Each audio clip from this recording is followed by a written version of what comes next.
mga kaalipin. So, ito po yung brand new din nating Biko. Nabili natin to dahil na hindi pa nga dumating yung request natin sa company. So, bumili tayo dito. Mga kasama nag-ambag-ambag para bili muna dito pansamantala. So, ayan, dumating nga. Ito, test natin. Pakagandang nito. Washing yan, Biko. 10 years warranty pa siya, mga kaalipin. So, ayan natin. Yan. Maliit lang siya. 7 kilos capacity. So, ayan.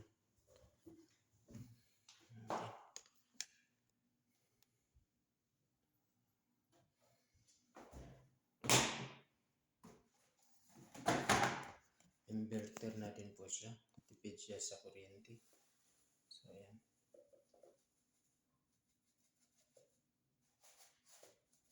Supposed to be dito sabon na pang automatic. Semi-automatic lang to. So, hindi tayo nakabili ng automatic na sabon. So, yan ang ginamit natin. Pero sa sunod, kailangan bumili ng sabon na pang automatic. So, 10, 20.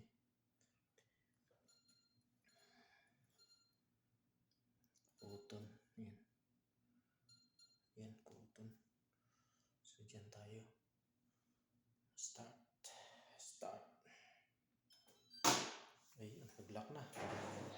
Ayun.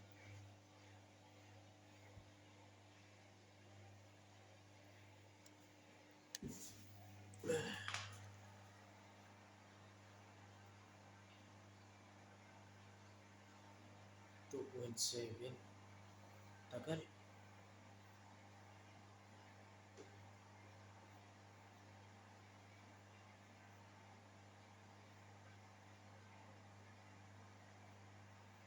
Tagal siya kalipin. Nasa synthetic. Cotton dapat siya. Stop natin mga kalipin. Piliin natin itong cotton.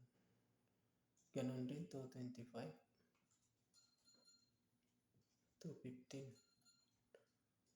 Ganon din to. Dito lang tayo sa cotton. Ito mga kalipin. Maraming salamat sa inyong lahat. Lalo na sa mga kapwa ko OFW sa anong sulok ng mundo. So, maraming salamat, naway magtagumpay tayong lahat. Dati kasi kukusot lang kami, masira na yung washing namin. So ngayon, biniyayaan tayo, 2 washing. Bagong washing. Biko at saka yung isang company issue ay wearful naman yung tatak. Malaki.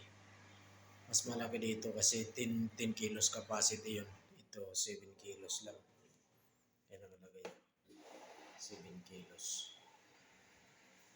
So yun lang mga kalipin. Hanggang sa muli. Salamat.